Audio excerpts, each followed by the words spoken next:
Friends, we're all back together for the next episode of the Juicebox Podcast. Welcome.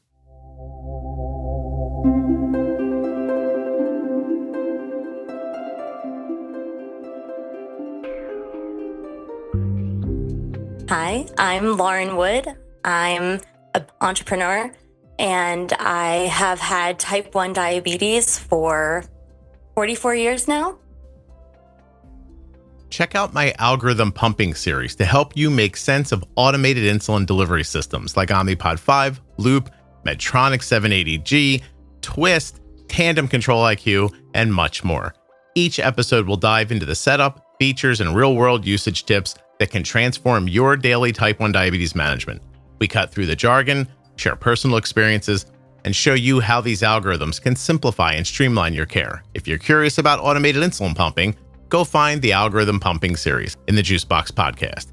Easiest way, juiceboxpodcast.com, and go up into the menu. Click on series, and it'll be right there. Nothing you hear on the Juicebox Podcast should be considered advice, medical or otherwise. Always consult a physician before making any changes to your healthcare plan. The episode you're about to enjoy was brought to you by Dexcom. The Dexcom G7, the same CGM that my daughter wears. You can learn more and get started today at my link, dexcom.com/juicebox. This episode is sponsored by the Tandem Mobi system, which is powered by Tandem's newest algorithm, Control IQ Plus technology. Tandem Mobi has a predictive algorithm that helps prevent highs and lows and is now available for ages 2 and up. Learn more and get started today at tandemdiabetes.com/juicebox. Hi, I'm Lauren Wood. I'm an entrepreneur, and I have had type 1 diabetes for 44 years now, and it's something that I'm very obsessed with and love to keep learning about and love connecting with people who have type 1. Awesome. How old were you when you were diagnosed? I was diagnosed just after my 10th birthday. Okay. Oh, so you're 54. 44. Wait. Did you say you had it for 44 years? Oh, did I say 40? I might have. I'm sorry. No, don't mock my math. I'm nervous today, which is not usually me. I'm just so excited about being here with this community. But yeah, I've had it for 34 years then. All right, well, that's because fair. I am only 40. Excellent. I was like, I saw you a minute ago and I was like, you're not my age. But I mean, maybe. Well, there's nothing against 50. I'm just not there yet. 40 has been enlightening for me. Listen, I was getting ready to tell you looked terrific. I was like, this is really working out for you. Thank you. Yeah, now you just look 44. Don't worry about it. I guess tell everyone I'm 54. May I tell you that I was paying a medical bill on the phone yesterday? I'm sure an experience all of us have. And the girl answers the phone. Like, she's like, hello. I'm like, hi, I'm trying to pay a bill. I give her the number. Like, we're talking back and forth. I'm not saying anything. Like, I'm not being personable or like, I'm answering her questions, you know? Yeah. And there's like a lull and she says, like, oh, I'm so sorry. Like, I have to get this straightened out before we can move forward. I said, no. I said, you're doing fine. Don't worry about it. I said, this is the most relaxed I've been all day. Like, you know, just sitting on the phone with nothing to do. And a couple of moments later, she says, oh, you sound much younger than you are. And I was, of course, ensorcelled. I was like, hold on a second. I said, what do you mean? She goes, I just saw your age pop up in front of me. She goes, but you sound like you're in your mid-30s. I said, that is awesome. I said, do you mind if I tell my wife about this later? And she goes, why? I said, I'm always ready to throw it at my husband. She goes, why? And I said, well, I'm going to embellish and say that you hit on me, if that's okay with you. And then she was like, ah. And I was like, oh, okay. So we had like a nice little moment. Then I paid my exorbitant bill and was on my way. But anyway, you were 10 when you were diagnosed. You seem very excited. Why are you excited to be here? Because since I was diagnosed, you know, the experience of being diagnosed was very lonely for me, very isolating. I didn't know anyone that had type 1, child or adult. And then I went to diabetes camp. Oh. And it changed my life. My dad was like horrified to leave me there because he's just not an outdoorsy person, never been to camp. And so to him, he was like, oh my God, why would anyone want to stay here? I cannot leave my baby here. Abandoning my child in the woods with their diabetes.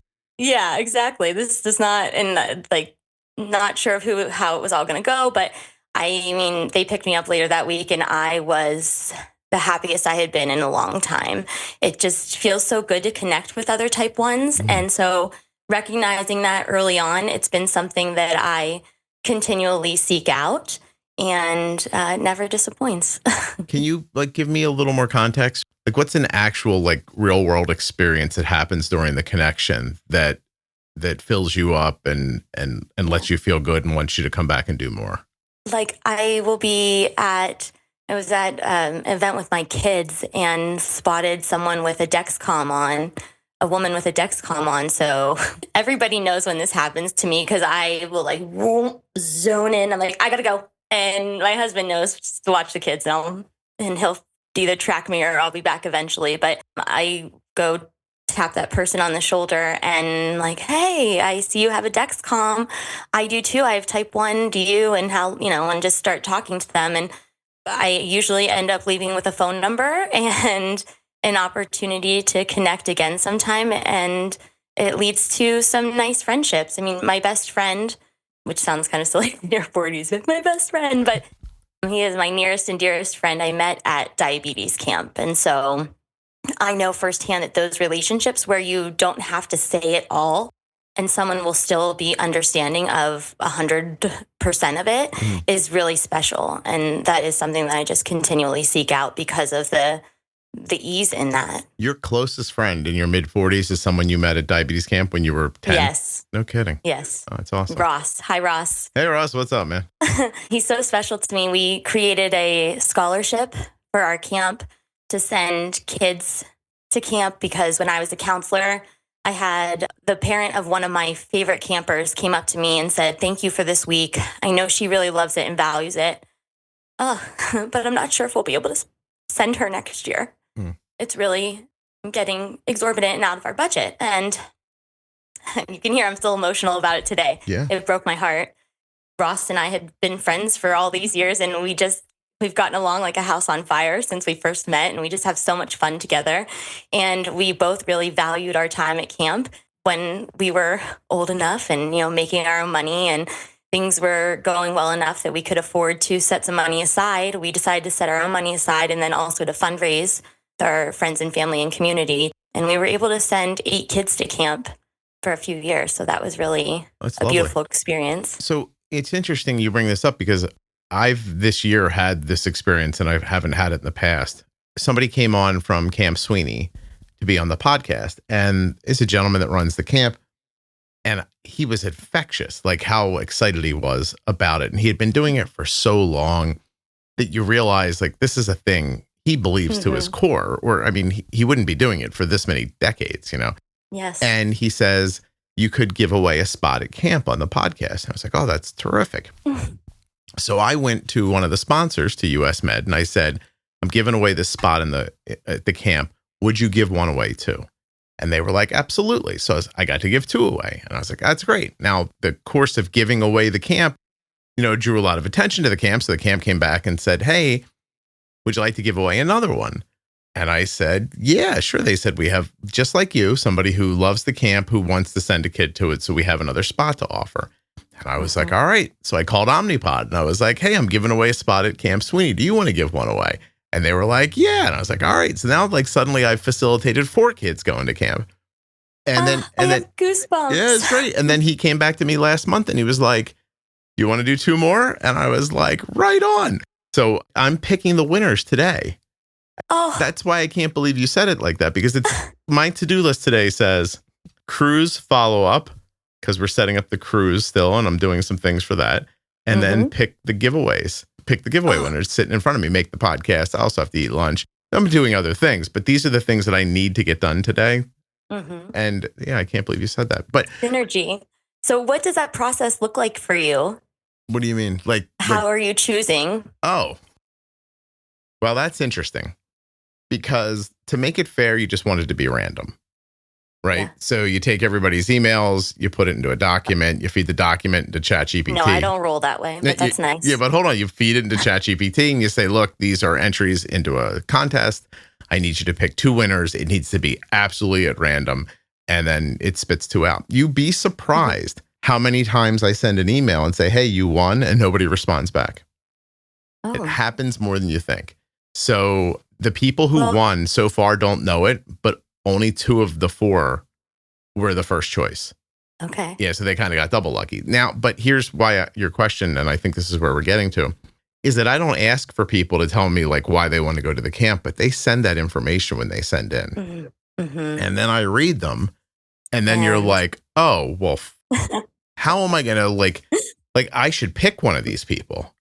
And then you start thinking like, how would I pick? Like the stories are so like, you know what I mean? Like they're heartbreaking. I do, Scott, because that's how ours got. We were going to send like, I don't know, 4 kids initially. So we were like, that's a lot. That's a lot. We like, that's amazing. We're both thrilled to be able to do that. And then the first year we started reading their stories, we had asked that they just write a little short essay telling us about, you know, when they were diagnosed, what diabetes is like for them and what camp would mean for them. And it was just an amazing thing to read through all of them. But we knew then, like, no, if 8 kids are going to send in applications for this, we want to send all 8, you know. It tugs at your heartstrings completely. And then for me, it takes me back immediately to my camp experience and how important it was to me. I mean, it was so important. I used to take off once I was older and I was a counselor, which I absolutely loved being a counselor. That was such a rewarding experience, enriching. Yeah. Oh, I lost my train of thought. Well, listen, I'm going to tell you something. I'm reading these emails and you're like, I don't know how I would be able to pick. And listen, it's lovely that you gave away the camp stuff, but I have a significant reach. I'm not lucky to get 8 people that want to do it. Like I'm looking here at hundreds of entries for this giveaway, you know? And each one of them is like, my daughter would love to go. She feels isolated, or my son doesn't know how to take care of himself. I'm really hoping that once he gets there, he'll see other people doing it. Like that's the stuff. And then you read the next one and the next one. You're like, oh my God, like every one of these kids should go. Yes. And they all should. They really should. So anyone who's listening who I think if we could just encourage, if you went to camp and you loved it, because I know I got a big group on my chat line that I'm going to force to listen to this. Hi, guys. Anybody who went to camp and loved it and still has, you know, you keep that wisdom with you forever, what you learned there. I would encourage you to call the local camp that you know, or reach out to Scott, or reach out to me, to whomever, and support these camps, because it is a huge expense. And for families who are dealing with children with type 1 diabetes, like we all know there's enough expense in all of this. Yeah, it's too much. And camp's expensive too. And for good reason. Mm-hmm. Like, I mean, I think Sweeney's like, it's weeks long. Like you don't just go for a couple of days. Oh, that's cool. I think it's like, I don't want to say and be wrong, but I think it's 3 weeks. Ours used to be weeks long, and then it would be like younger kids the first week and then older kids the second week. Yeah. I don't think camp's for everybody. Like you couldn't drag my kid to a camp. Right, like she's not looking for that. Well, right, yeah, you have to be open to it. That's not. Don't just send your kid to camp because you're like, oh, this will help you. Because if they don't want to go, it's not gonna. Right, then you sent them into the woods. But for the people who want it and love it, my God, I don't know, it's just very exciting. And so it's lovely that you were able to do that. And it is, yes. It's just really something. So, but now you're not the only person you know with diabetes anymore, right? Right, far from. Thankfully. Did you make your own group of people that have type 1? This episode is sponsored by Tandem Diabetes Care, and today I'm going to tell you about Tandem's newest pump and algorithm. The Tandem Mobi system with Control-IQ Plus technology features auto bolus, which can cover missed meal boluses and help prevent hyperglycemia. It has a dedicated sleep activity setting and is controlled from your personal iPhone. Tandem will help you to check your benefits today through my link, tandemdiabetes.com/juicebox. This is going to help you to get started with Tandem's smallest pump yet, that's powered by its best algorithm ever. Control-IQ Plus technology helps to keep blood sugars in range by predicting glucose levels 30 minutes ahead, and it adjusts insulin accordingly. You can wear the Tandem Mobi in a number of ways. Wear it on body with a patch-like adhesive sleeve that is sold separately, clip it discreetly to your clothing, or slip it into your pocket. Head now to my link, tandemdiabetes.com/juicebox to check out your benefits and get started today. The Dexcom G7 is sponsoring this episode of the Juicebox Podcast, and it features a lightning fast 30-minute warm-up time. That's right. From the time you put on the Dexcom G7 till the time you're getting readings, 30 minutes. That's pretty great. It also has a 12-hour grace period, so you can swap your sensor when it's convenient for you. All that on top of it being small, accurate, incredibly wearable, and light. These things, in my opinion, make the Dexcom G7 a no-brainer. The Dexcom G7 comes with way more than just this. Up to 10 people can follow you. You can use it with type 1, type 2, or gestational diabetes. It's covered by all sorts of insurances. And this might be the best part. It might be the best part. Alerts and alarms that are customizable so that you can be alerted at the levels that make sense to you. Dexcom.com/juicebox. Links in the show notes. Links at juiceboxpodcast.com to Dexcom and all the sponsors. When you use my links, you're supporting the production of the podcast and helping to keep it free and plentiful. Yeah, I mean, I have my camp friends that we still talk. We have a few of us that are really good at getting people together, and they'll hold little events for people to come and, visit with each other. Mm-hmm. We have a group chat line where we all trade information back and forth. Yeah, it's really nice. Do you have any children?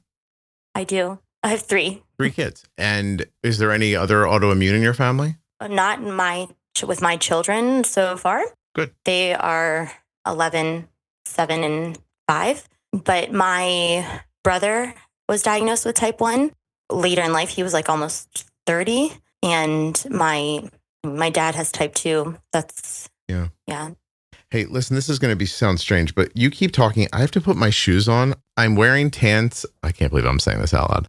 I'm wearing tan socks, and it's freaking out one of my chameleons. So you keep talking. Tell me a little bit about why you want to come on the podcast while I reach for my shoes. I missed that last part of what you said, but I will. Well, let me tell you. My chameleon is freaked out by certain colors. I'm wearing tan socks. I don't have my shoes on, and he is staring at me like, I don't know why you're trying to kill me, but could you stop, please? So I'm going to put my shoes on to cover up my tan socks. It's ridiculous. I don't know anything about reptiles. So. Okay, well, this one doesn't like tan or purple.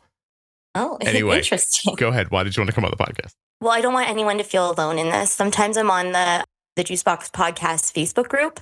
I just see moms on there, very often type 1 moms. And I'm a part of any local type 1 moms group that I can be, because I learned so much. If you want to get the info, there's nobody who knows better, I feel like, than a mom who's taking care of a kid with type 1. Right. So they continue to help expand my learning. And so I don't want them to feel alone. I want them to know, like, you can have diabetes from a young age and be healthy. I had 3 children. Yeah. Being pregnant's not easy, but it's totally doable. I mean, it's like having a part-time job on top of everything else that you're doing. But it's possible. Yeah, tell me about being a counselor in camp and how, like, is that still impacting you? Like, that experience you had, it feels like you want to keep doing it. Oh my gosh. I mean, I used to say they will wheel me out of this place. And Ross would always roll his eyes at me because he thought I was crazy because he wanted to get the hell out of there. Yeah, I don't know. I loved it. And I loved everything about it. And the thing that really got me, Scott, was when, this is like 10 years ago, something like that, okay? That my former campers sent me messages on Facebook. And like 3 of them, they were like, we're here for training. And we're just all so thankful that you were our counselor and you inspired us to be here. And you have the highest number of us here are your former campers. And we're proud of that. And we hope that we can make an impact like you made on us. And I mean, that was just, that was like one of those full circle moments for me. Huge, that I got so much out of it. And then turns out they did too. Yeah, that's really wonderful. Absolutely wonderful. How do you continue that now as an adult who's not a camp counselor anymore and doesn't have the same access to people? Yeah. So for a while, I was pregnant, and Dr. Mandy, there was a pediatric brain surgeon in Indianapolis who had type 1 diabetes. Mm-hmm. And she went low, or she had the flu, and she was home by herself and was passed out. Nobody found her, and she died. So that impacted me heavily. If this brain surgeon who nobody, I think that in our community, so often it's just excused. It's like, well, she didn't take care of herself. That was her diabetes. She didn't do what she was supposed to. And I hear a lot of people say that, and not with this woman. Nobody looked at her and thought she's not doing what she's supposed to. She's incapable. She's dumb. Like, nobody thought that about her in any regard. Right. She was really missed. by her children, her patients, her colleagues, and it had a real impact on me. So I called up the JDRF and I said, oh, I'm pregnant and we don't have a walk here in my area anymore. And this, just happened and I want to be a part of it. No, actually, they came to me, I guess it was. So, and I said yes. And my husband said, why did you agree to one more thing? And I said, well, because they needed the chairperson and Mandy died and I need to honor her. Yeah. And so I got very involved in my walk. And yeah, you get to know a lot of people in your local community at the walks. And it's a very uplifting space to be and fun space to be. And I find hope in it still that we can get to a cure. And so it's something I've been passionate about for a long time. So that's often been how I run into people, and then just like accosting people on the street too when I see them. I have to say that a walk is, listen, I know it's there to raise money and, all that stuff. But if you go to one that's well attended, you show up at a park and you congregate in a parking lot and get ready to head down a path and there's 400 or 500 people there, it really does strike you. The energy, yeah. Yeah. Also that this is a lot of people, and yet this is a very small percentage of these people. Yeah. That's the thing that gets you, I think. It is something, if I may, like about the going on the walk part, because like once you're humping through the woods or wherever you're doing this, like that part goes away and you're just watching people climb up and down hills and over rocks and down paths and everything. And you look up and realize, like, at 10 yards away, I can't tell any of these people have diabetes. And then it made me wonder, it's like, I wonder how many other people I'm walking past have this or going through something else I have no idea about. Oh. See, I never looked at it that way. Yeah. I'm more self-centered, Scott. I looked around and I'm like, all these people are here to support me, to support us. And I love that because I think that, and for the kids with diabetes too, I think that they do feel on those days very supported because like you're saying, it's just, there's so many people there. It's like, okay, not all of these people that are here have type 1, but everybody here definitely cares enough about it to show up. Yeah. No, I mean, listen, if you can harangue a friend into showing up at a park on a Saturday morning to wander through the woods with you for reasons that are not exactly clear, then that's a person who cares about you and the thing that you're doing, really something. Totally. Yeah. It's hard to get. I mean, you ever try to like schedule a softball game or something like that between friends? It's impossible to get good luck. 20 people somewhere. But yeah, hundreds and hundreds of people showing up is pretty awesome. It's really cool. So what do your kids know about your diabetes? If you got sick and got low, what do you think the people in your house would do?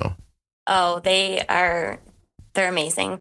I think I told you at the beginning of this, I'm an open book and I really do live my life that way. So I learned very early on in my diabetes, like not to hide it. Mm-hmm. When it comes to my close relationships, I make sure that it's always front and center, so to speak, just in the sense that like, I don't want us like thinking about diabetes all the time, but if something happens, I want to make sure that I'm able to get help. I used to be the person that would sit through meetings at work, going low, shaking, like I can get through this. I'm tough is what I used to tell myself, which is I can't believe that I was ever that dumb. You're trying to tough out a low blood sugar? Yeah. Yes. Mm-hmm.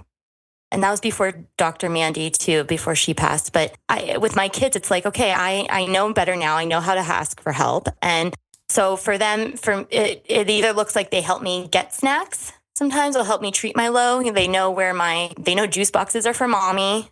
They know that like certain candy is not for them. That's for my low treatments. And they're very respectful of that. My 10-year-old, he's 11 now. He's had some scary moments with me. He's a really smart kid. He was he was reading Harry Potter by himself at 5. So he's in tune to things that I think a lot of other people might not be. So he notices things in me sometimes when other people don't. We were on a hike, Mother's Day hike. My family loves being outside. I'm the one they have to drag there. But it's... Hey, Mom, it's Mother's Day. Let's do something you don't want to do. Awesome. I love being with them and they all love being outside. It was a nice day, so I acquiesced. And in the excitement of everything, had left my low treatment stuff in the vehicle. We were having a terrific time and we're just like, wow, I can't believe like the baby, like Stowe's probably 3 years ago, so she's about 2, that she's still doing well out here and we're all having fun, like let's go further. And we had just made that decision when all of a sudden I was like, ooh, blood sugar. And I said to my husband, like, oh my gosh, I was at the time like 80 and dropping. So he ran back to the vehicle with my 2 daughters, carrying one and like dragging another along for honey. And my son stayed with me and walked with me because we were just going to walk slowly back. And he was so sweet, Scott. He just looked at me and said, Mom, what's going on for you right now? And I told him, like how I was feeling and, what goes on basically inside your head when you're going low, that you're shaking, that you're scared, things are it's hard to focus, you're sweating a little bit, your heart's beating fast, maybe blurry vision, all these things are happening. Yeah. And he just started asking me about camp because he knows that I love to talk about camp. And it was enough for me to pass the time to get to where I needed to be to meet my husband when he was bringing my juice boxes Your juice back. box and those 2 kids he was dragging. Oh. He was, I think at that point they were running, the one was running behind him. He wasn't dragging her anymore. She was running behind him. So I wonder if he thought, I'll lock them in the car and then I'll come back. That would probably be, I know that you're not supposed to lock your kids in the car, but I'm wondering if by the way, when I say I know you're not supposed to lock your kids in the car, that's not me saying I used to lock my kids in the car and I know you're not supposed to. I'm just saying, I wonder if in that moment he thought, well, how do I lighten my burden to get back to when you're trying to think fast, because it literally is your wife's life. Yeah. Yeah, I probably would have locked him in the car. I mean, it's just the park. There's never any creepy people at the park. No, never. Thankfully, he didn't have to resort to that day. So your oldest has had a number of experiences with you like this, it sounds like. So you feel like he gets it on a different level. Do you ever feel badly that he gets it? All the fucking time. Yeah. Yeah. I mean, I wish that they didn't have to know that fear. And yet I prefer that they know about it because I had a extremely scary low incident 7 years ago now. And my dog actually saved my life that time. So my whole family is in on it. All right, hold on a second. I want to tell you first, before you tell me how your dog saved your life, because dogs don't have thumbs and I don't understand this exactly. But I want to tell you that while you were explaining to your son how it felt to be low, I started thinking about Arden and I got upset. Yeah. It's difficult to remember in that moment when your kid's like not listening to you and you're like, eat this or do that. It just feels like they're ignoring you. But like if they're feeling all those things that you described at that moment, but they're just powering through and trying to hold it together. And you're like, it's tough not to be like scared to the point where you're almost angry that they're not acting. Does that make sense? Oh, okay. And I can get that from a parent's perspective. Yeah. But then also from the person with diabetes perspective, like I legit feel like I'm dying every time. Right. Every time I'm low, I feel like I'm dying. And so if I'm dramatic, not listening how you want me to, that used to drive my husband crazy. He'd be like, give me something. I'd be like, I don't want that.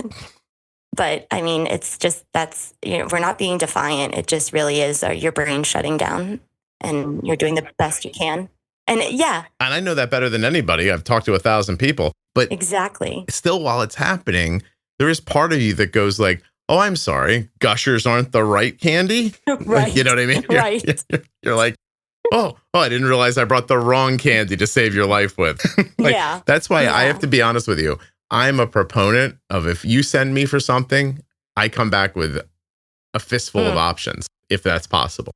So, I think that's a great way to go too. When you're low, it's just like, you never know, I feel like. Yeah, I'm like, here, pick. It's fine. Anyway, I'm sorry. We were headed somewhere and I cut you off. Oh, your dog saved your life. What kind of dog, first of all? Oh my gosh. He's an Australian Labradoodle, I guess. Oh yes, a Labradoodle. Okay. Were you just trying to make sure we all knew you were a white lady when you said that? Yeah, totally. Well, listen, and like I need a designer dog, like a designer. No, I don't. It's just that I have terrible allergies, terrible.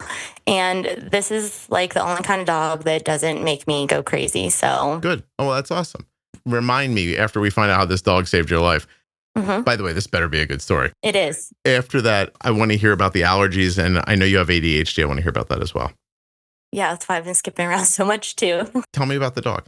My husband was away on a fishing trip, so things were different. And anytime I switch things up and they're different, like it does affect my blood sugars a little more. My mother-in-law came to stay with me because I had just had a baby in May. No, I had her in June, and this was like July, August. No, it was early August.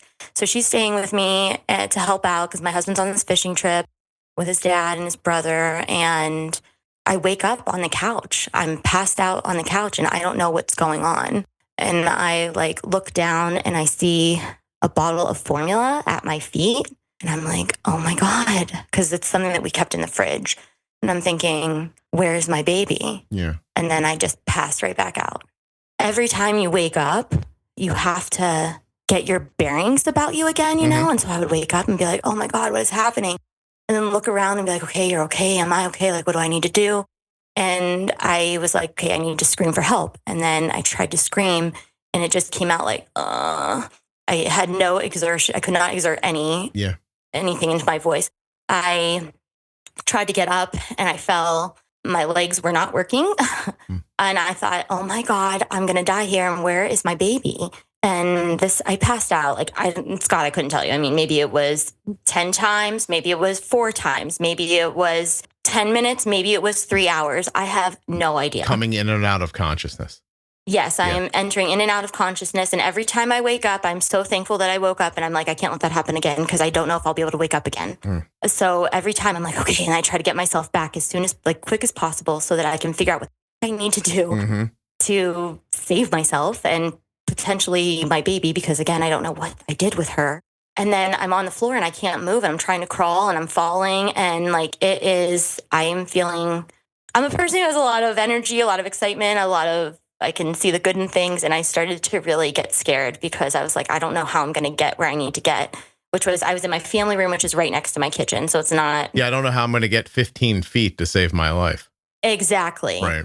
So I'm trying to crawl and I wasn't able to, and then passed out again, and then come to, and my dog is right there with me. And I don't know where he came from. Didn't remember him being there earlier, but he went and got under me and would lift me up and then set me back down and then come back through and get back under me. Cause it was like, he couldn't carry me. I was too heavy for him. He's a big dog, but you know, I'm like 140 plus pounds. Like there's no way.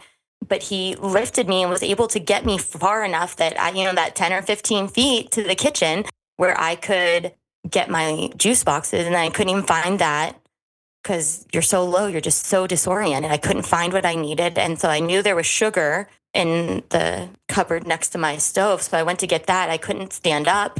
I mean, there was just so much in the way. Right. It was crazy. I tried to throw a shoe across the room. And like the more noise I make, I'll wake my mother-in-law up. She didn't hear anything. She felt terrible. It was like terrible. So then I get to the sugar and I just like dumped it into my mouth. I had sugar going all over me and was just like, I'll clean it up later. And just kept pouring sugar down my throat until I started to feel a little bit better. Wow. Yeah. I mean, I really don't know without my dog, without Buster, if I would have been able to make it into the kitchen because I just literally could not move myself. Like a little help, what would you call like a hypoallergenic savior, perhaps? Yeah. Because I say he's so cute, but so dumb. And my son will say, he is not dumb. He saved your life, Apparently Mom. not. Yeah. No kidding. I got to get off this podcast today. Like I'm tearing up all over the place. Like that dog lifted you and pushed you and lifted you and pushed you. Yes. Jesus. He knew I needed it. I didn't have to ask him for help either. He just knew I needed it and he did it. So now in our family, we're not allowed to lie down on the floor without movement because he gets very anxious. Oh my God. So. Does that piss you off more when he shits on the floor? Because you think he knew to save my life. He knew not to shit on the floor. Yeah, a little bit. Yeah. Yeah, I'm like, come on. He gets it somewhere. Well, that's crazy about that dog. How old is the dog? He is 8. 9. He just turned 9. We need to slow time down a little bit. I know. Seriously. Oh, I know. He's such a sweetheart too. And he doesn't make you sneeze. What a 2-for-1 that is. Sneeze. Let me ask you though, why you low so much? How long ago was this story? I guess is my question. Oh, this was like, if this happened on the regular, I would be very, no. That's the worst incident I've ever had. Yeah, I imagine.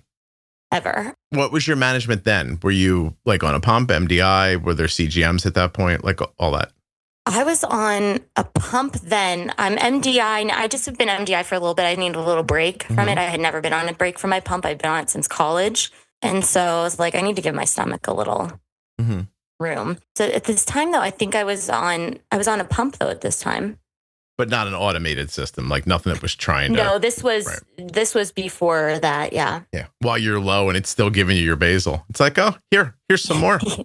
Yeah, right. You're like, exactly. No, wait, I'm coming back. Wait a minute. Here comes the other basal. Ooh, gone again. Yeah. Yeah, right. Exactly. Right. Jeez. Ooh, gosh. Oh, it turned out too that my baby was fine. Oh yeah, we forgot about that. Sometimes I leave that part out. But she was fine. She was in her bed. I think I just grabbed the formula thinking like, oh, well, there's sugar in here somewhere. If I don't know what I was low. You're not sure how you got to the formula. Maybe the dog put the baby to bed. Who knows?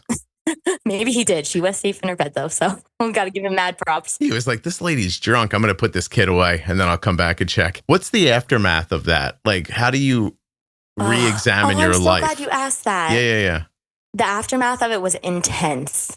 It was very intense for me because, like I said, I used to be the one who was like, I can get through it. I can tough it out. I'll just tough out this low blood sugar. Like, that's possible. So this for me was like, I'm taking so much better care of myself now and in a better spot. And then this still happened. And, after you have babies, your blood sugars are crazy. So it's like accepting all of that, accepting like it's okay. It's not your fault. I want to find a reason for it all the time so that I can fix it. I'm a fixer, a doer. I want to fix it. And sometimes there's like, you just got to keep going. Yeah. And I had to get therapy because lows were very difficult for me after that. And I was in therapy already. What was that laugh for? What was the laugh? Well, just like, you can tell I'm a little bit crazy. I need therapy. But I feel like everybody does. I mean, honestly, truthfully, it's not something that I think is a joke. I do think therapy is very beneficial, especially for things like this. Like, I was like, I don't know how to be low anymore because it scares me so much. And so I did this one modicum of therapy where, she like reshaped it for me, reframed it for me so that I could get to the point and realize that what was showing up on my Dexcom was just a number. It's information. And I like the information. I like having all the information. And so use it as that. It's data. And then the next thing she told me to do is distract myself. And so I started doing that. Now when I'm low, I'm on Facebook and I'll just scroll because it helps me to focus on something else when I feel like I'm dying. I'm glad you said that because we joke. I mean, myself and a small group of volunteers, we manage a very large Facebook group full of people with diabetes. Yes. And there are moments where we'll like say to each other, like, do you think everyone's drunk or low or what do you think's happening right now? I will admit I'm often on Facebook when I'm low. It's my checkout. I swear to you, we have that thought sometimes. Like you'll see somebody who for years, like as very reasonable, and like all of a sudden you're like, where'd that come from? And so you check with them, and they'll say, sometimes they'll say, I'm sorry, my blood sugar was low. Oh, yeah. See, happens. Yeah. I wonder how many of us do that. Well, I'm saying on some nights more than others, and also on some nights like. Sometimes it's drink o'clock on Facebook, like Friday evening. Sometimes, people are a little chippy and I'm like, there's a lot of beer going on right now. I can just smell it with the answers and stuff and the way people are. Anyway, so you actually had to like seek out that kind of help. I asked because, Arden had a seizure it's been like 3 years now, I guess. It's been a while now. She was shook by it for sure. Yes. That shook. It lasted with her a few days. I think I've told this before. Like she had, she was graduating from high school and like she slept in our room for a couple of days. And then one day she just like, we all were climbing into bed. It was like getting to be like night 4 and everybody was kind of looking at each other like, is this what we do now? She's like, this is silly. I'm going to go back to my room. But she was really, really frightened. And then she let go of it later. Yes. And I commend all of us who have to do that because it is no easy feat. And again, it's like, it's an invisible disease too, that people can look at us and think we're nothing else going on. But there is so much more that's happening for us all the time, physically, emotionally, that we're dealing with. And yeah, so I really appreciate you doing the podcast because I'm someone who knows a lot about diabetes and just, you know how we learn, like by default, you learn as you go. And yet I get so much out of it, so much value out of it Oh, I'm that glad. I really appreciate it. It's good to hear from all those different perspectives. That's awesome. I'm glad you enjoy it. Mm-hmm. And that very much feels nice to me because I saw somebody online the other day. It was like, I don't like him. I think they said, I don't remember the wording, but the idea is that I got a word for them. I'm showing off all the time about what I know about diabetes. And I was like, I mean, I'm just trying to share with you what I've experienced. Like, you could do whatever you want with it. I guess it might be I don't know. There are times I think that this, I don't know where you're from. I'm not asking. Like, I think there's something about the Northeast thing a little bit. Like, you project a lot of confidence when you're talking, and maybe to other people that reads wrong, or maybe that person's from, New York too and just thinks I'm an asshole. I have no idea. Or maybe they're just really sensitive. No, it's possible. I have no idea. I also could be a jerk. I'm not saying any of those things can't be true, but like I'm just out here doing my best and, talking a lot. So you don't expect that once in a while I'm not going to say something that comes off a little weird or wrong or whatever. You haven't tried talking this much and being recorded and letting everybody listen to it. It's not easy. No, it's not. I just started it recently. I started a podcast myself a couple years ago. Did you? Yeah. And it's like, it's a lot harder than people think to like listen to yourself and watch yourself back. It's like, oh God. I record probably, I'm going to say like at least 5 hours a week, and nobody edits what I say. Anyway, if you listen to 1,500 hours of this and you find it even like 50 hours of it where I'm being an asshole, I think that's still not bad. I think so too. And I've never listened for a minute and thought you were an asshole. Well, I appreciate that. I'm saying I was trying to be like, I don't believe I've been an asshole for 50 solid hours of 1,500 hours of speaking. But if I had been, I'd still think like, wow, that's not bad. I challenge you to sit down with a person 5 days a week who you don't know and have never met before, have an honest conversation with them, which I am doing. And, not once or twice say something where somebody could be like, what? I mean, the thing is, right? It's never somebody who's in the arena that's going to be trying to throw shots at you like that, right? Probably not. Yeah, that's fine. It's whatever. I saw it the other day and I was like, oh, geez, I'm just doing my best. I wish I could meet that person because I would tell them like, I mean, first of all, I think if we spoke for a little while, you wouldn't feel that way, but maybe you would. And even if you do, good outweighs the bad. Like, you know what I mean? Like this podcast does a lot of good for a lot of people. You don't think they're a real listener of the podcast then? Possible. Do you know your Enneagram number? My what? Oh, see, crazy. Uh-oh, here comes your crazy. What are you about to tell me? This is my crazy. Your Enneagram number? I don't know what you're talking about. Okay, it's making me want to stop the recording. Tell me. It's a personality typing, like a way of personality typing that's been around for like thousands of years. And it puts us all, there are 9 ways of being and looking at things. And so it's like, you like Myers-Briggs and all of that. You'll be like INTJ or whatever. I never like resonated with those. The Enneagram, I read my number, which I'm an 8. Anyone listening to this probably is like, who knows it, is like, yeah, I get that, which is the protective challenger.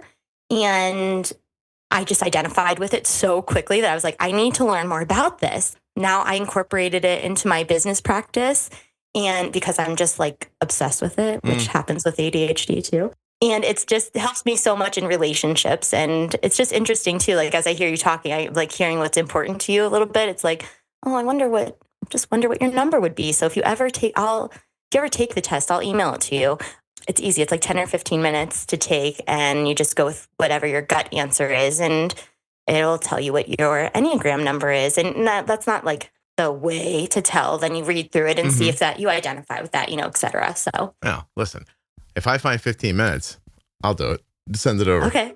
Amazing. We just did the one the other day that's floating around right now that tells you where you fall politically. Have you seen that one? It's like the Pew Research Institute.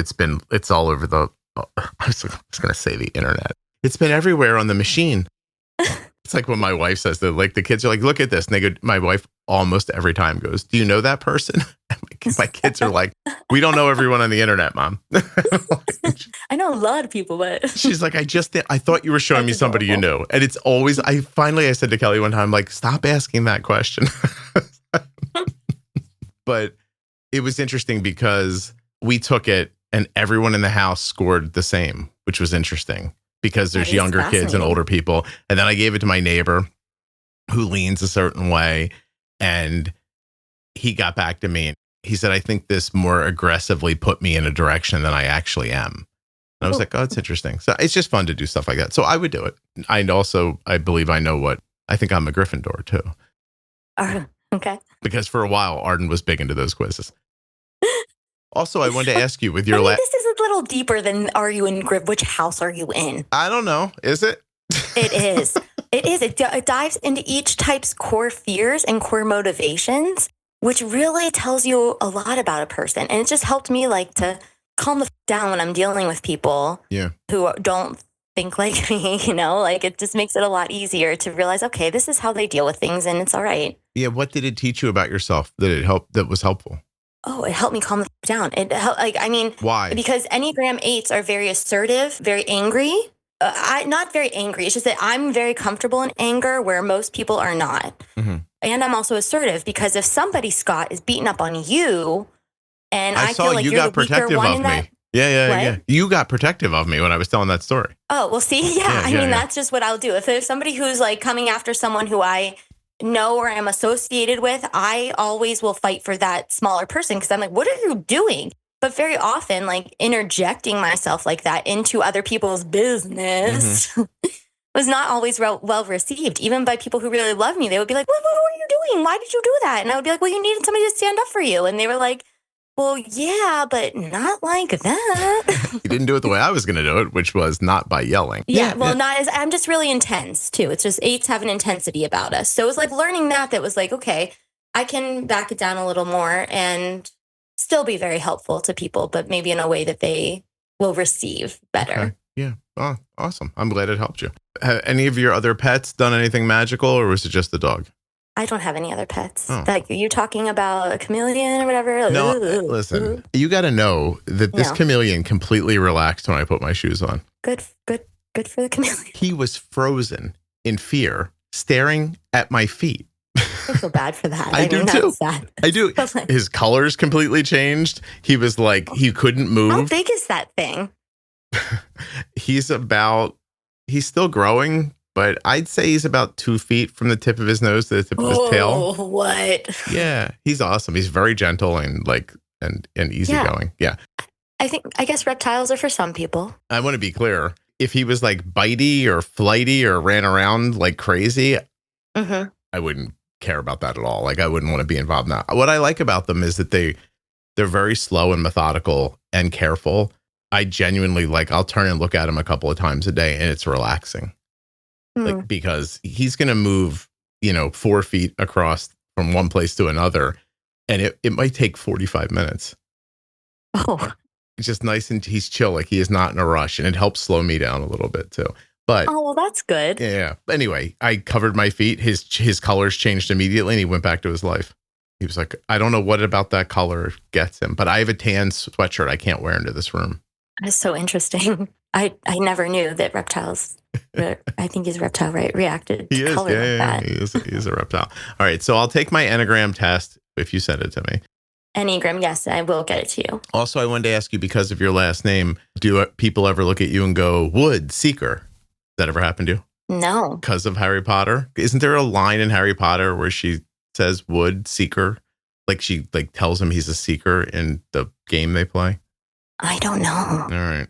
But your kid read the book. I thought he did, but I was, once he was reading it on his own, I was like, thank you. I don't have to be in this anymore. All right. Anyway. I mean, I would read with him a little bit, but I'm not down with all of it. I'm sorry. So no, nobody has done that to me yet. If you and I knew each other, every time I thought of your last name, I would think Wood, Seeker. And now people are probably listening. He's probably something else, like a different position. I was going to pick another position. I don't really know the rest of them. So how do you manage your diabetes today? What's your setup? Well, today I'm currently on MDI currently. Oh, because you wanted a pump break. Yeah, I needed a pump break, which Ross does. I lie. He doesn't do a pump break. He was like, that thing. He did a pump stop. Gotcha. It wasn't for him. So he'll be without it. I'm like, okay, I could do that. But then, from dealing so closely and helping Arden so much that it's different for a man to be on MDI than it is for a woman. Because of your thing, your period and all the stuff. Yeah, the thing, that damn thing. Yeah. That thing that, again, I'm going to say nature did not do a good job. Right. Yeah, there had to have been a better way to do this. But tell me about it. Yeah. And the more I learn about menopause, yeah. Oh, yeah. Awesome. I was listening to a video about menopause last night in bed. Now, you might think that's odd. No, I think it's fabulous. More men need to do that. I'm down with it. I could hear my wife's phone, which is why I could hear it. Oh.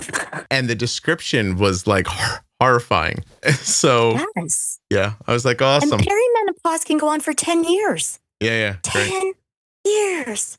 So no, being MDI and like being a woman is not, I don't believe it to be the best choice for me. So I'm going to be going back on my pump when I see my endocrinologist next month. You're having trouble?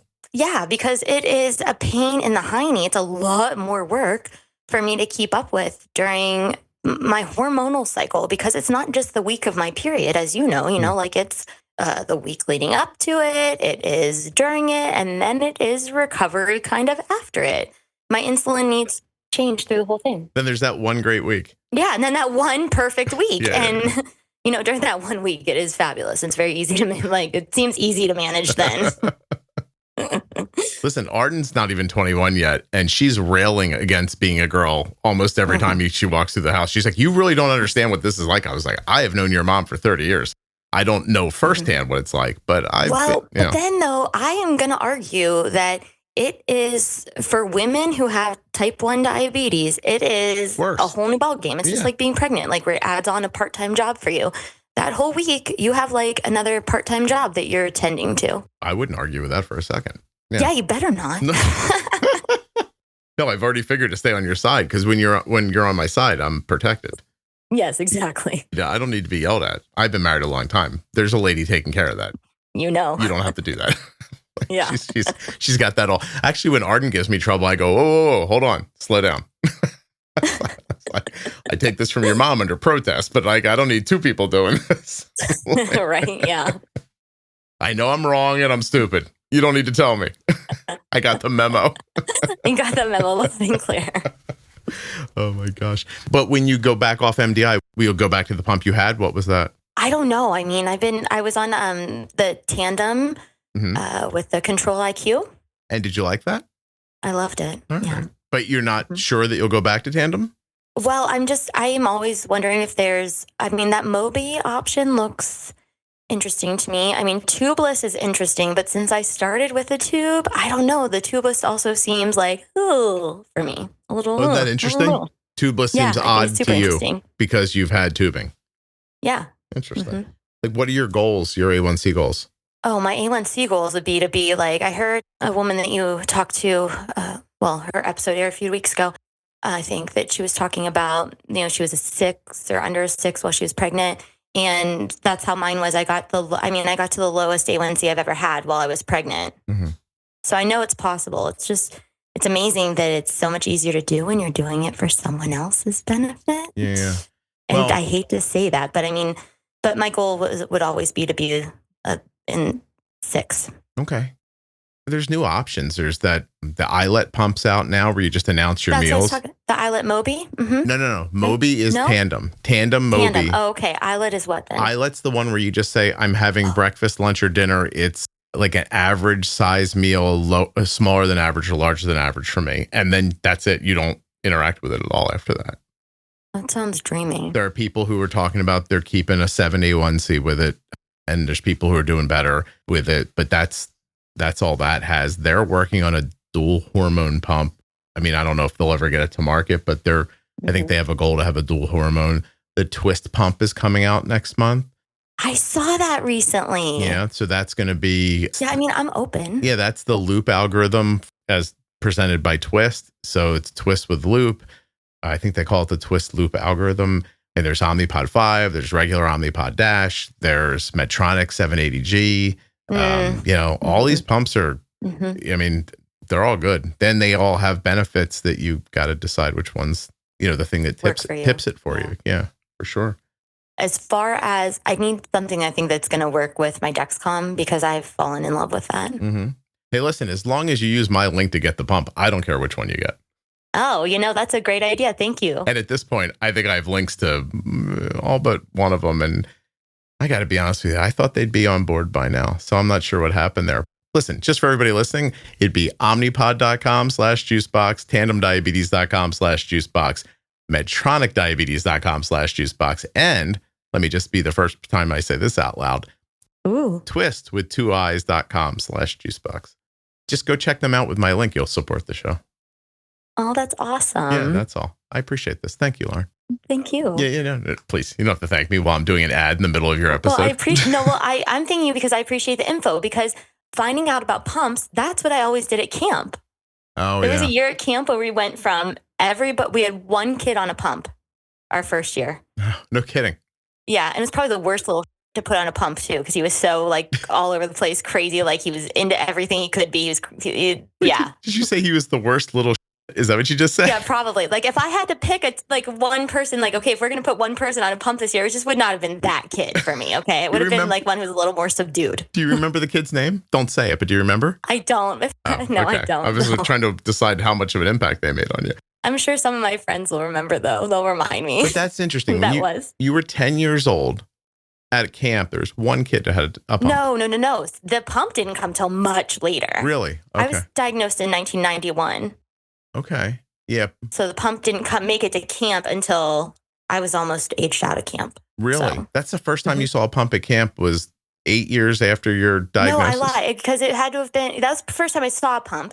And like other people being on it was at camp. And then, then we had that 1 year where it was just one kid on it. And then the next year we came and it was all except like 3 kids did MDI and everybody else was on a pump. Big switchover happened quickly. Yeah, it happened very quickly. Well, and I think when you're in that environment and it's just like enough kids were able to see, even with that one little, what his life was like with the pump. And, you go home and you talk about that. Yeah, no kidding. I just thought of the person who wrote the thing online because I'm like, oh, they're going to mishear this, but whatever. I know managing diabetes like the back of my hand. And if you gave me needles and a meter, I could do it. And if you gave me needles and a CGM, I could do it really well. Mm-hmm. But if you gave me a pump, I could do it well and it would be easier. And if you give me a pump that has an algorithm in it, well, then now suddenly we're sleeping and we're rested and life feels different. And, I'm not saying everybody has to have a pump or you're not, no shame from me if you can't afford it or you don't want it or whatever. But man, try it one time and if you can and see, because it just alleviates a lot of weight. Oh, so much that now that, I can't wait to get away from currently like having to have needles with me and my insulin with me everywhere I go. I will forget it, which probably ADHD, but so I don't like having all the accoutrement with me. I like just being my pump's attached. I know I'm good. I can do whatever. I feel a lot more freedom. Yeah. Tell me when you got diagnosed with the ADHD. Oh, okay. Well, that was a late in life diagnosis. Did your dog figure it out? No? He did. Right, keep going. He came to me and he was like, ma'am, listen. You're too all over the place. Yeah. I have other thoughts besides this one thing I really would like to help you with. But no. How'd you figure it out? No, the slowdown that happened for me kind of with COVID, because I was just working so much before that, not really paying attention to myself. And so when COVID rolled around, I started noticing things about myself and then also studying the Enneagram. And I was learning about myself. And one of the things you learn as you study the Enneagram is non-judgmental self-observation. And that was something I had never been good at. And so I worked on it and started noticing myself. And I just started noticing like these traits of ADHD that were like, at the time it was people were sharing their experiences on TikTok and stuff like that. Yeah. And I was one of those people who was like, oh, that resonates with me, as other women would share their stories. So I started talking to my therapist about it, and I saw a psychiatrist about it for maybe like 10 minutes, and she diagnosed me as bipolar. It's because that's how she makes her living. Yeah, so that felt like huge. I'm like, what? Do I have bipolar? And then my therapist was like, I've been working with you for years. People with bipolar do not attend appointments with regularity or on time. Like, you are not bipolar, and I know that to be very true. I was like, okay, thank you, because she does know me very well. And so I went and saw my family physician and just told her what I was dealing with. And she's like, this seems very real for you. Let's give you the diagnostic. And we'll see where we go from there. And so I did that and got diagnosed with ADHD. And it was like, that was hard to hear. It's probably easier to hear than your bipolar. Yeah, exactly. Right. It was definitely easier to hear than bipolar. The lady that told you that, or man that told you that, you get them out of the penny saver? Where'd you find that psychiatrist? Yeah, no, you're probably right. I mean, it was like one of those that was just via online meeting. Oh, like, so they saw ADHD and said bipolar. She didn't take a lot of time to get to know me. And then she was asking me questions so fast, and I'm answering, and then I'm like, well, wait, is that really me? I don't know what you're talking about. I just think that that's a crazy thing to say to somebody if you're not certain, you know? Right. I mean, well, she was very certain in herself and of herself, so she was not doubting it at all. But I was like, I don't know. That right to me. Feels like that's what I am. I'm willing to accept it, but let's figure out for sure before we start saying it. And and no shade to anyone who's dealing with bipolar, because it is an intense thing to be dealing with, and I just want to make sure that I'm addressing the right issue, right? And all I'm saying is like that seems like a pretty quick turnaround from like, hey, how are you? Like, you're bipolar. Like, wait, what? And then you go back to your therapist who goes, I've known you forever. You're not bipolar. And you're like, well, okay, well, what do I do with this information now? Yes. You know? Yeah. Anyway, I'm sorry, ADHD. How do you manage with it? Well, it just explained a lot of my life. It explained so much for me that it was also a relief to know that it just wasn't that I was not good enough, or, there's things that everybody else is able to do, like keep their locker clean, that I cannot do. And anyone who had their locker next to me, Steve, I'm sorry. There's just like, I'm so sorry to that, because I had pouring out of it all the time. I had lunches in there from 2 weeks ago. I mean, like, it was just a giant mess all the time. And so, like, just finding out that I do have ADHD is like, okay, you don't have to beat yourself up for that anymore. That was a very real thing you were dealing with, and you did the best you could. Yeah. You carried it with you? Like, did you carry like shame from that kind of stuff? Oh, no kidding. Big time, Scott. Oh, big time. I mean, I was a stellar student. I did really well until I didn't. When I started to get to later in middle school and then high school, really, for me, it was probably high school is actually when, like, sophomore year, it started to kind of fall apart for me completely. Just, like the homework assignments that take multiple days to complete, like, good luck, no chance of getting that from me. Remembering what the assignment was, and then the shame associated with the grades. And then my parents took grades very seriously, and they knew I was smart. So they're like, hey, like, A's, you were supposed to be bringing home A's. What are you doing? Mm-hmm. I was grounded one time for 18 weeks straight. You got grounded for 18 weeks? Yeah. How did you do? You weren't naked when that happened and your parents found you? Because I don't know. No. Oh my God. I was because of my math grade. Holy Christ, they were serious about math. Oh, anybody who knows the Enneagram, my dad is an Enneagram 1. Okay. And so he's just very intense. I'm intense as an 8, but 1s are also very intense, and there's a right way to do everything for them. And I was not doing it the right way. So I was going to learn, right? With 4.5 months of being grounded? Like, can I ask you, did it start? Did he look at you and go, I'm grounding you for 18 weeks? Or did he ground you for a week and you just kept finding a way to elongate it? I was grounded for 9 weeks. 9 weeks? Because my grade was not where it's supposed to be. I was going to study harder and make it happen in those 9 weeks, like make a change, and that never happened. So then that was like, okay, that didn't work for you, then you need 9 more weeks. You know what'll fix this? 9 more. Is your dad alive? Yes. Yeah, yes. I'd love to ask him about where he got that from. It's awesome. He probably thought like maybe a semester, like he'd keep you in the house for like a semester maybe. And then that's what it was. Yeah. We had like 9 weeks at a time, so that's what the grading period was. And so you're going to be grounded for that. And then like, okay, once it comes back, then hopefully you'll be free from it. And it was like, oh, nope, you get another 9 weeks tacked on there. Yeah. Geez. So, and then I think they just kind of thought I was hopeless after a while. Really? And I felt that way too. Yeah. Oh, I'm sorry. I mean, Scott, I was like pre-med.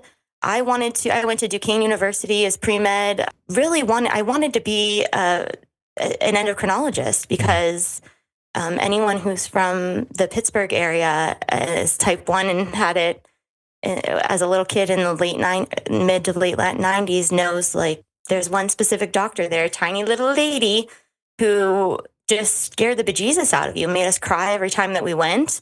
Not just me, like, I have many friends who left her office crying as children. And so there's just a lot that you're just meant to feel guilty about, I feel like, or that I carried with me and feel guilty about. And, I've picked at my skin my entire existence. It's like to walk out in front of people when you have, like, you've pick at your face, like incessantly. At my thumb, I used to pick incessantly, my lip, like, so my ADHD diagnosis at least showed me, like, because skin picking is a symptom.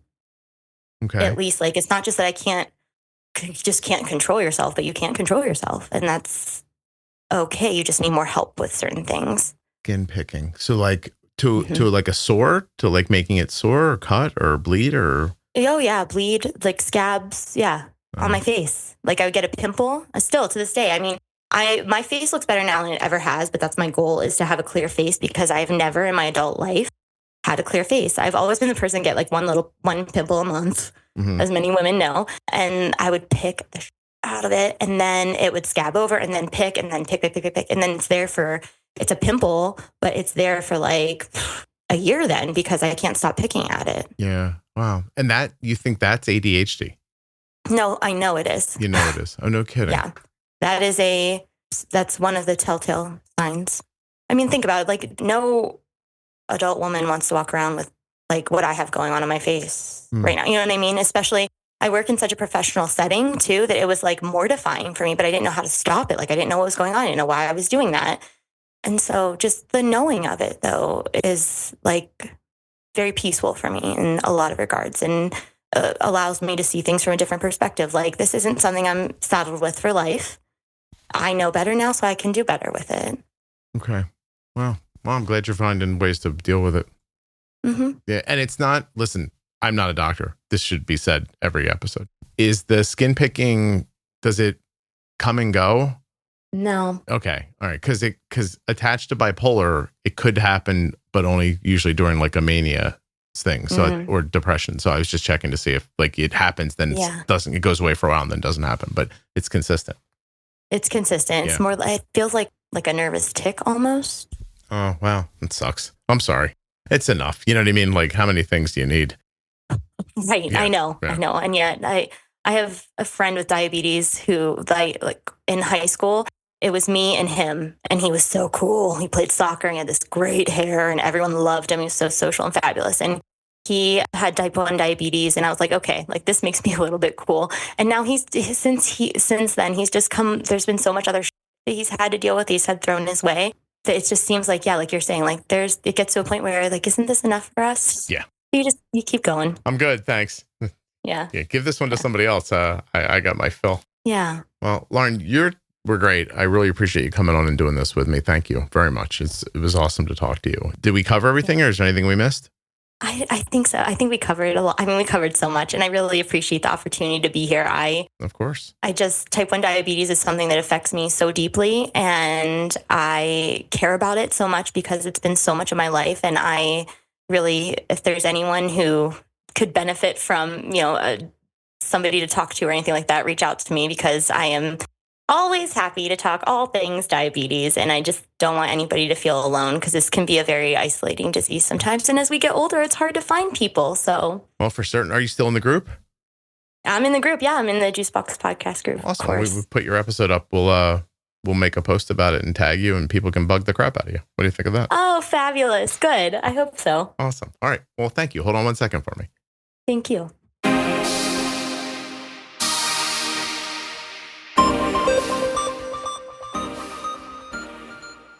Dexcom sponsored this episode of the Juicebox Podcast. Learn more about the Dexcom G7 at my link, dexcom.com/juicebox. Today's episode of the Juicebox Podcast was sponsored by the new Tandem Mobi system and Control-IQ Plus technology. Learn more and get started today at tandemdiabetes.com/juicebox. Check it out. Hey, thanks for listening all the way to the end. I really appreciate your loyalty and listenership. Thank you so much for listening. I'll be back very soon with another episode of the Juicebox Podcast.